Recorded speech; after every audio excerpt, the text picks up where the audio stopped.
This is the true story of a presence so feared, people swear it can kill. The Old Hag, in the rugged, isolated coves of Newfoundland, Canada. A terror has haunted the nights for centuries. It began in the 1700s, when the first Irish and English settlers arrived, bringing with them their hopes, their fears, and something else, something ancient. Soon, whispers spread from one fishing village to the next, carried on the salty Atlantic wind. They spoke of a night entity, a presence that would ride its victims while they slept. People would wake up, their eyes wide open in the dark, but their bodies frozen solid, like stone.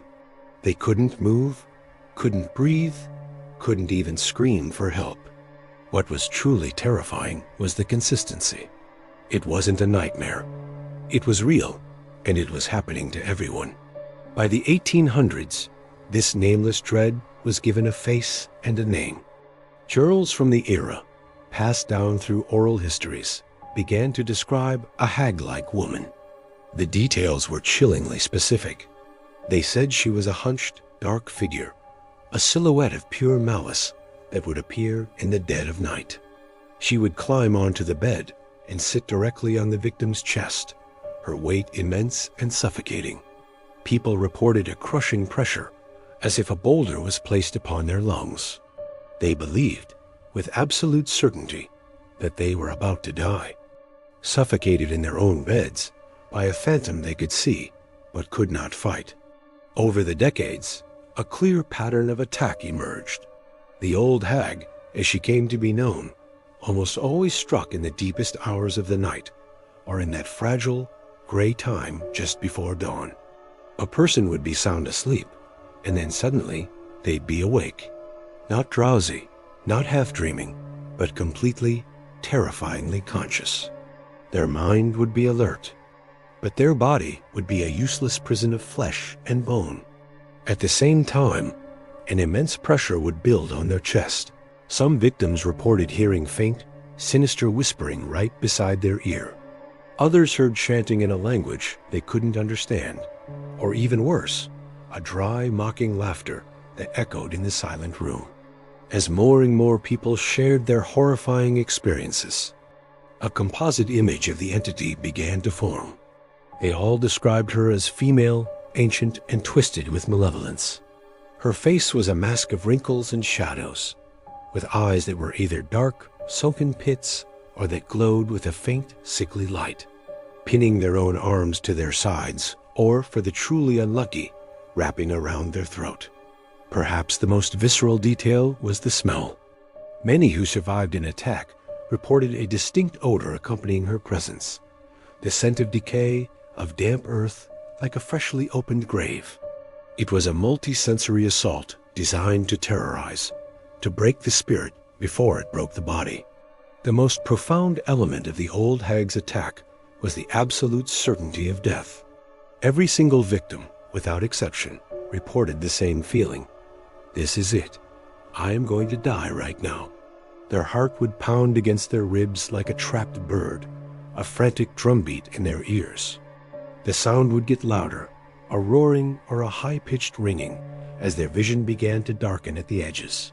Some even felt the sharp, distinct sensation of long fingernails digging into their skin, leaving marks on their chest or arms that were still there in the morning. When they finally broke free, gasping for air, they would often find unexplained scratches or bruises, physical proof that their nighttime visitor was more than just a bad dream. In a community bound by fear, rules for survival became gospel. The old-timers and the wise women of the villages developed a set of defenses, a folk magic to ward off the nightly terror. The first and most important rule was, never, ever sleep on your back. This position, they believed, made you vulnerable and invited the hag to sit on your chest. To further protect their homes, people would sprinkle a line of salt across the threshold of the bedroom or place a small bowl in it near the bed. Holy objects were a common defense.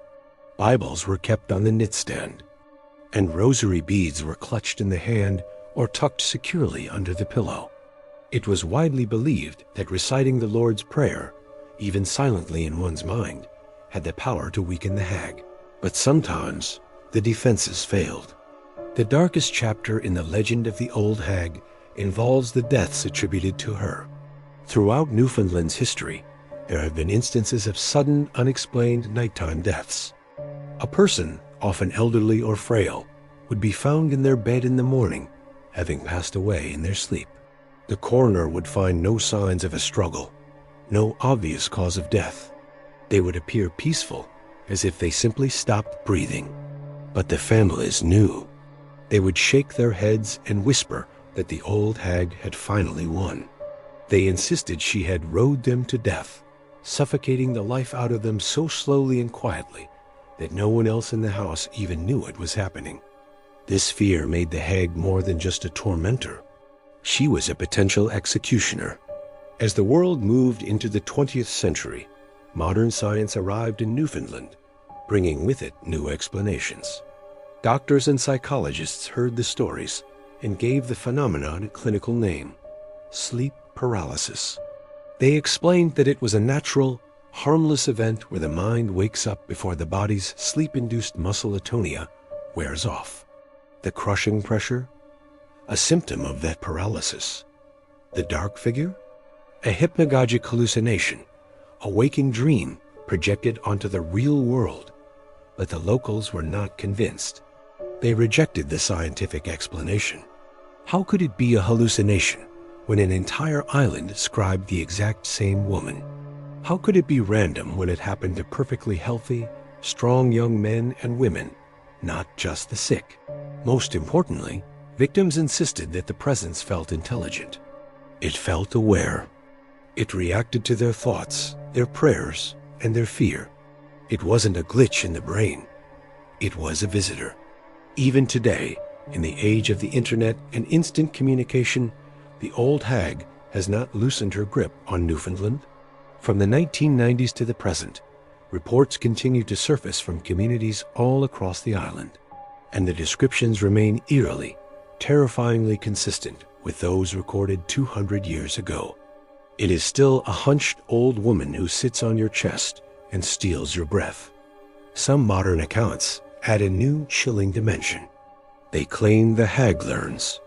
They say if you curse at her, she presses down harder. If you pray, she sometimes recoils, but other times she seems to mock the attempt. A terrifying few swear that she remembers them, that she has returned to visit them multiple times over the course of their lives, a personal demon tied to their soul. In the end, what is the Old Hag?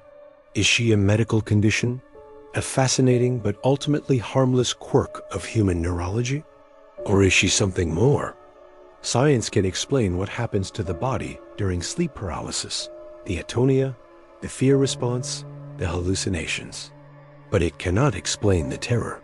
It cannot explain the shared experience, the face, the smell, the intent. For the people who have felt her crushing weight and heard her mocking laugh, the scientific explanation is a cold comfort. It describes the mechanism of the trap, but it says nothing of the monster inside it.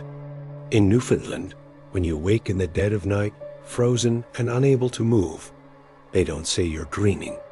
They say the Old Hag has come for you.